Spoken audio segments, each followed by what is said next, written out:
Dear student, today we shall be going to study our second part of the lesson on saying please, which was written by George Alfred Gardiner. So in the fourth passage, the writer, he was penniless. Penniless means without money. He does not have money even to purchase the ticket for his journey. So what happened? The conductor to whom he encountered was very polite. He was a very good natured personality, and that conductor, he gave him excuse. He said that if you don't have money, it doesn't matter, you give me tomorrow or some other day, whenever you are traveling in the bus, at that time you give me. So he gave him ticket. Okay, and later on what happened, the conductor, he asked him where you want to go. He said that Hong Kong bank, nearby Hong Kong bank, it is in London. So he says that some other day you give me the traveling amount. So in this way the conductor, he smiled at him, and in this way he gave him the tickets. So the writer, he was very much impressed by the conductor's personality, and his behaviorism appealed a lot to the writer. He became very happy, and then what happened, he started searching the money. For example, if we travel without tickets in a bus or train, so people, they considered us just like a criminal. Okay, if a TT, for example, if he will catch us among the people, so what will happen? The people, they will gaze at you just like a criminal. Okay, without money, you are traveling in the bus or train. So in this way people will think you as a dishonest man, dishonest person. So similarly here the writer, he was penniless, and they considered him a naive means dishonest person. So the conductor, he gave him a ticket. So then he started searching in his pocket, but some coppers, copper is a coin, some coppers means smallest unit of pound, some smallest unit of money means coin. He got it, and in this way the writer, he gave that coin to the bus conductor, and conductor, in this way he sort out this business transaction, means the ticket amount he gave. So in the passage number 4, the writer, he liked the behaviorism of the bus conductor, and he says that the conductor was very good personality. He considered he is very much concerned about his passenger. He was giving his good service to his passenger. Now let us have a glance over the passage number 4. It is not therefore with any feeling of unfriendliness to conductors as a class that I paid tribute to a particular member of that class.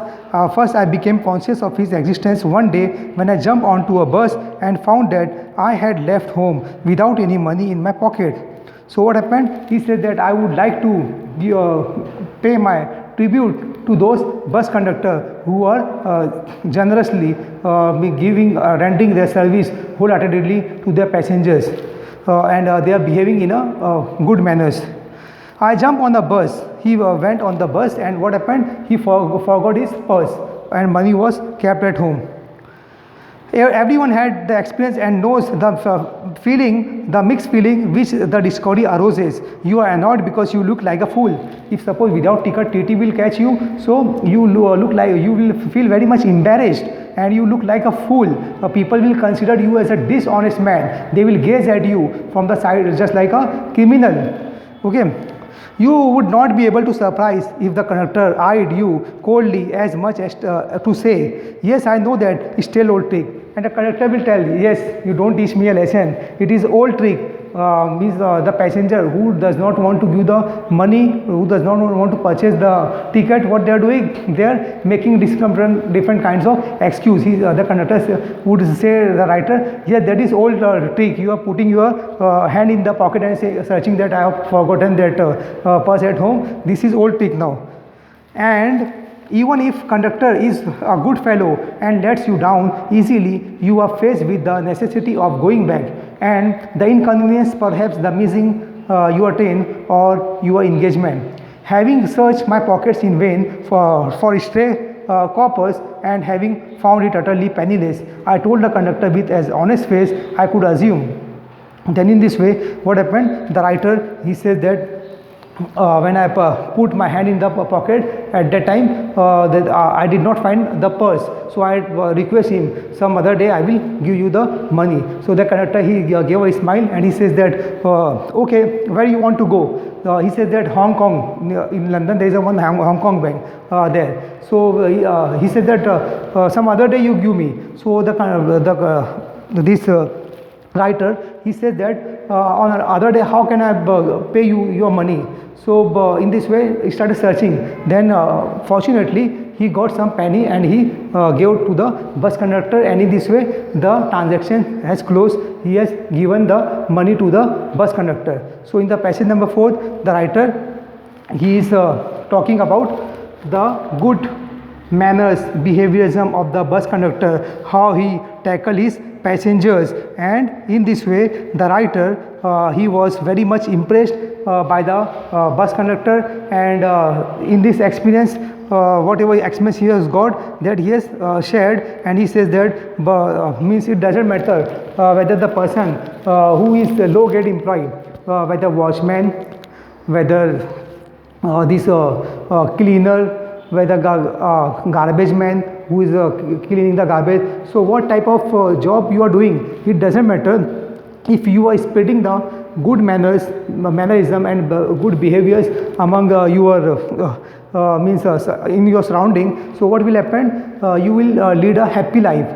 You will pass your life very happily and cheerfully by promoting good manners. So it depends on you. So always try to smile, always try to use courteous word, thank you, oh you are welcome, pardon, okay, etc. So all these courteous word can lead your life happily. Okay, all these courteous word we must use in our day-to-day life. So that the writer here, he said that bus conductor was a cheerful personality. So this is the main idea of the passage number 4. Now let us have a glance on the passage number 5. A few days later, my most sensitive toe was trampled on rather heavily as I sat readily on the top of a bus. I looked up with some anger and more agony and saw my friend to the cheerful countenance. Sorry sir, he said, I know these are heavy boots, got them because my own feet get trod on as much and I am treading to other people's home. So what happened? The writer, his leg was trampled. Trampled means crushed under the heavy boot of the bus conductor.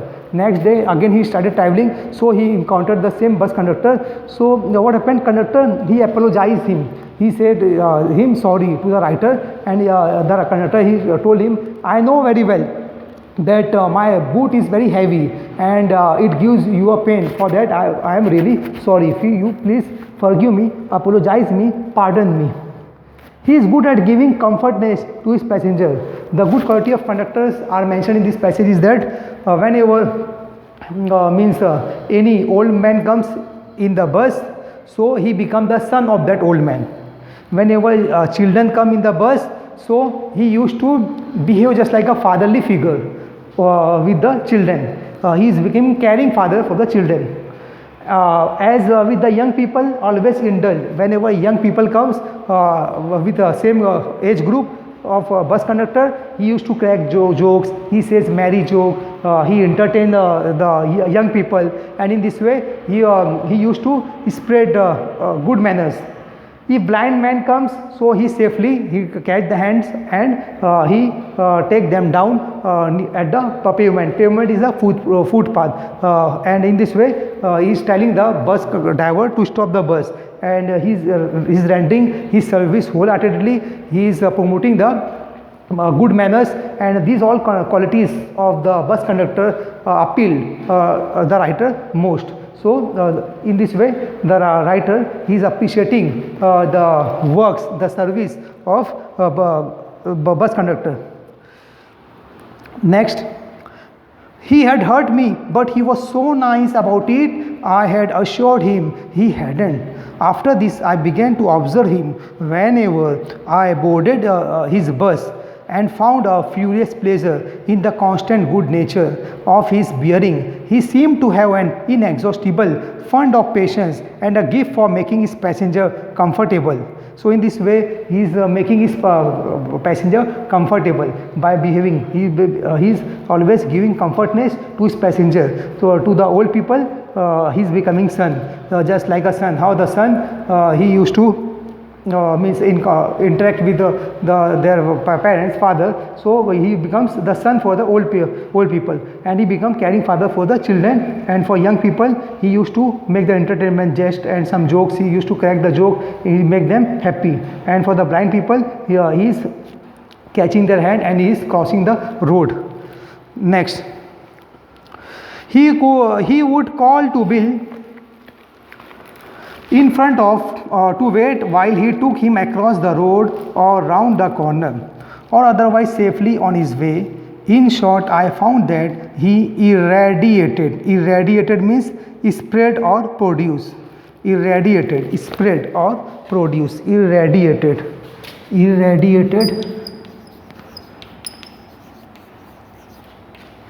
spread. What spread? Means good manners. Spread. He used to spread. Irradiated means spread such an atmosphere of good temper and kindliness, and a journey with him was a lesson in natural courtesy and good manners.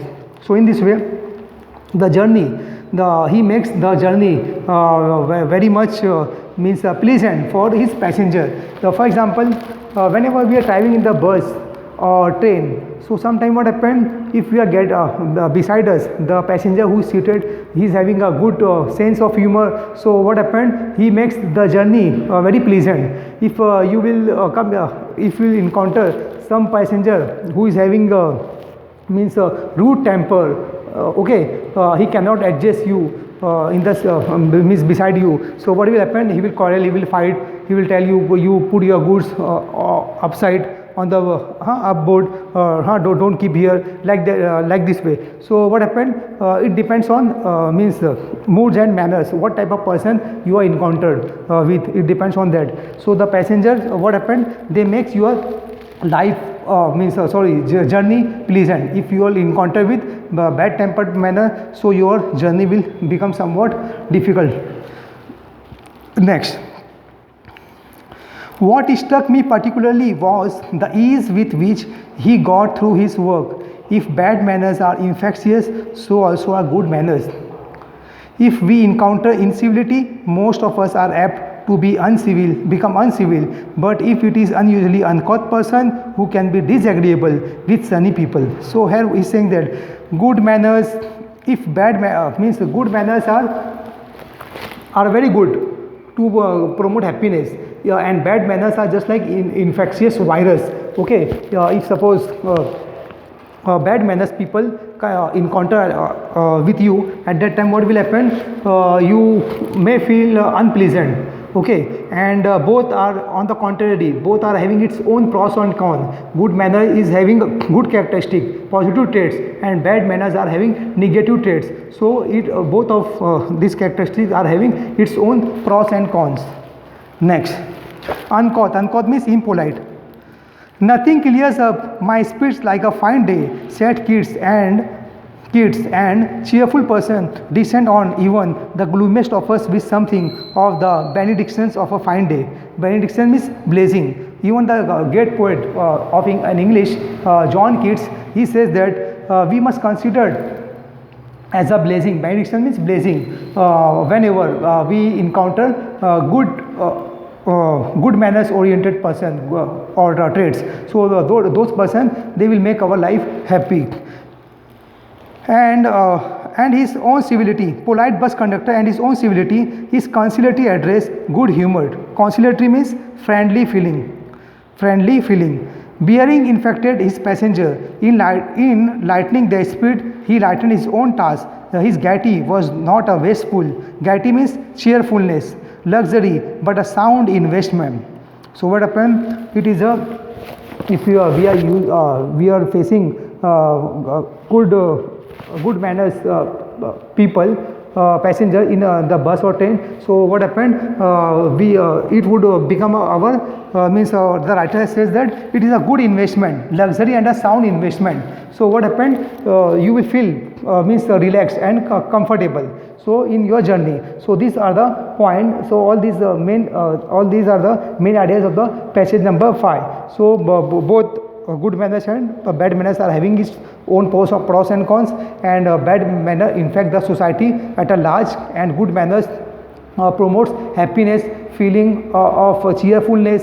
It also promotes the qualities like honesty.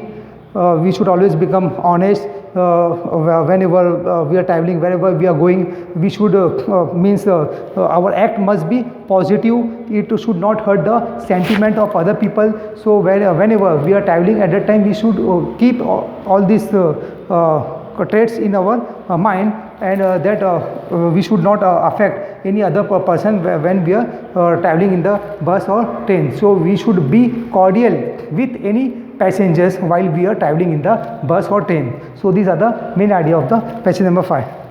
Now let us have a glance on the passage number 6. The passage number 6 is the climax of the story. So writer has given the example of William Wordsworth. He derives the pleasure, he derives the moral lesson from the poor lease gatherer, and second is the Chesterfield. So in the passage number 6, the writer he has given 2-3 example. He says that even policemen, they are just like an angel. Whenever any riot takes place, so at that time what happened? They are rescuing the people. At a time of riots, they are saving the life of the people, and they are the custodian of peace. Who? These police people. So the writer in the passage number 6, he says that he want to pay the homage, or we can say tribute to whom? To those person who are cheerful, who are promoting the good manners. To them he is about to write a panegyric. Panegyric is a piece of writing in praise of someone. He wanted them to highly appreciate. Let us have a glance for the passage number 6. I have missed him from my bus route of late, but I hope that only means that he has carried his sunshine to another road. I cannot be too widely diffused in a rather drab. Drab means dullness. World, and I make no apologies for writing a panegyric as unknown bus conductor. If Wordsworth could gather lesson of wisdom from the poor lease gatherer on the lonely moor, I see no reason why lesser people should not take lesson in conduct from one who shows how a very modest calling may be dignified by good temper and kindly feeling. So William Wordsworth was a very great writer of an English literature. He can derive a pleasure, he can derive this moral from the poor lease gatherer. What is this poor lease gatherer? The subject of Wordsworth poem Resolution and Independence, or the lease gatherer. So this is the subject of Wordsworth poem. In this poem he derives goodness from the poor lease gatherer. He learned the lesson from the poor lease gatherer. Such a great personality, William Wordsworth. Then why we should not derive the lesson from our subordinates? Okay, we should also derive the pleasure from pleasure and happiness and positive traits from our subordinate. So Wordsworth was a very great personality of an English literature. So he says that nothing goes. If a person is your subordinate, if he is having good traits, you should take them, you should inherit from them and apply in your own life. Then what will happen? You will proceed forward. So it doesn't matter. Goodness, there is no harm to learn the goodness, good qualities from our subordinate. That point the writer is making very clear. He is giving the example of Wordsworth. Even Wordsworth can learn from his subordinate, then why we cannot? Next.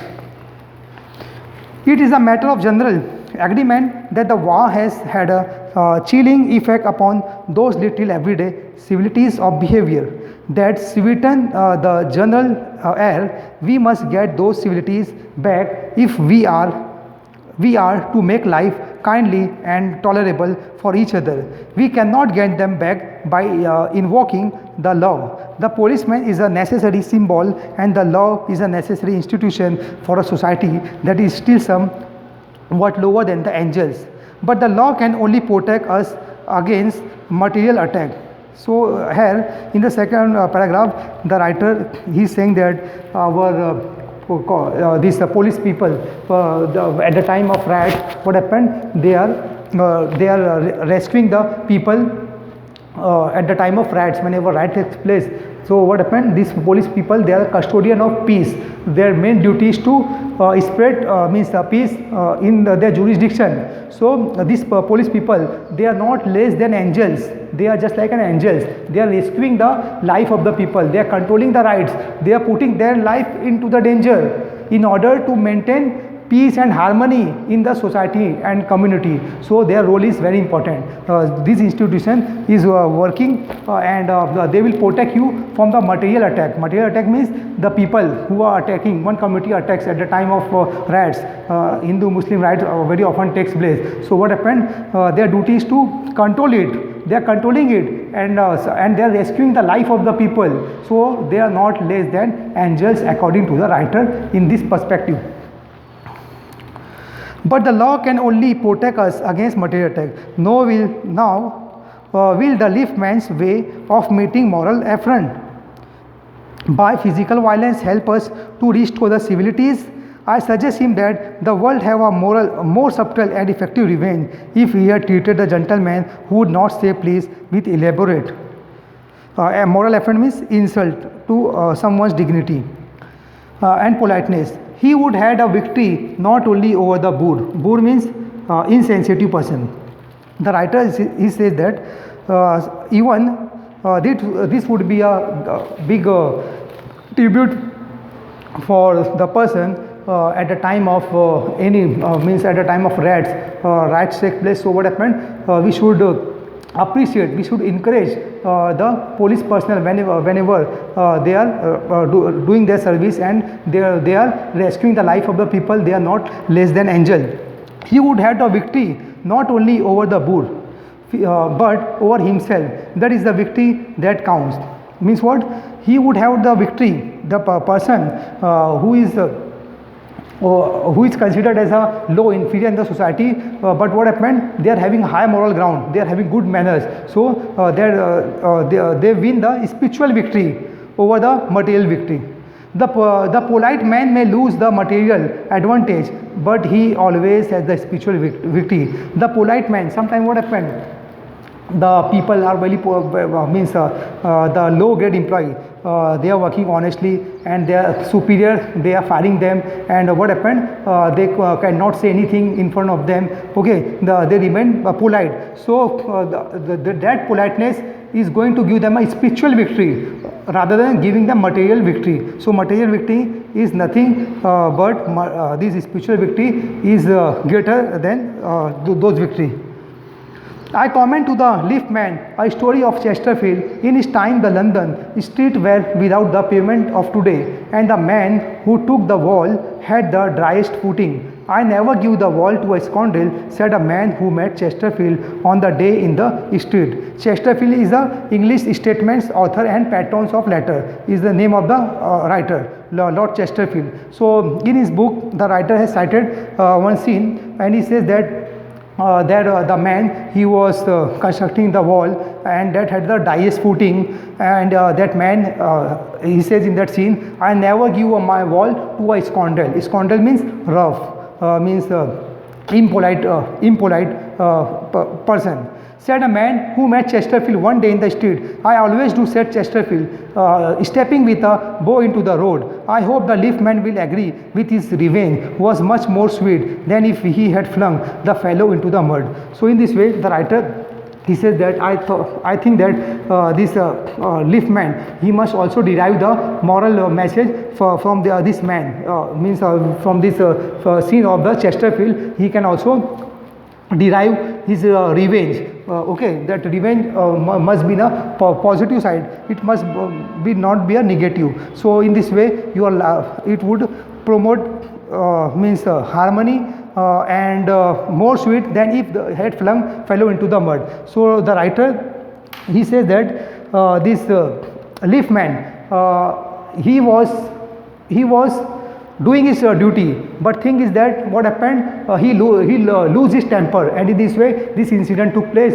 and he is supposed to pay the penalty. So that's why it happened, because due to lack of good manners this incident happened. That passenger, he complained, and later on he is supposed to pay the penalty for this act. So the writer, in the end, what he's saying, that the moral of this lesson is that learn to be as polite as possible, but also accept impoliteness when it occurs as a part of life. So this is the moral of the lesson. Means we must learn to be polite. Try to become more polite as far as possible, but accept impoliteness when it occurs. Whenever any person does any impoliteness behavior in front of you, so try to acknowledge it as a part of life, and means try to consider it what is right and what is wrong. So it is based on your sound judgment. Try to acknowledge both the traits and try to understand both of the traits. So in this way, the writer, he is emphasizing on the good manners. So good manners, what are the good manners? Good manners are the courteous word. Thank you, means whenever we are acknowledging, thank you, sorry, please, you are welcome.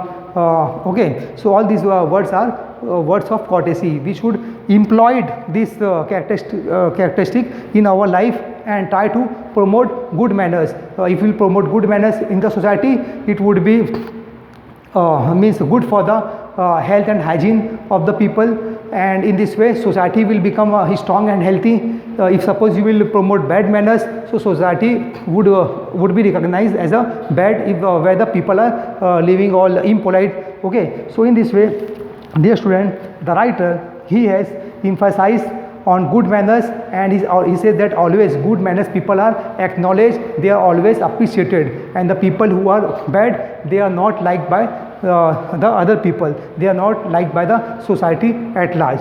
So dear student, these are the main idea of the passage number 6. So now I request you to go through these 3 passages and try to find out the question and answers of this passage number 4th, 5th and 6th, and I will give you some question and answer on our WhatsApp. And dear student, if you are having any doubt regarding this passage number 4th, 5th and 6th, then please you give your comment on the comment box section of your YouTube channel, our YouTube channel, and you are write, not to forget to write your name on the comment box section of the YouTube channel. Your comment would be considered as your presentee. Thank you very much for watching this video. Thank you.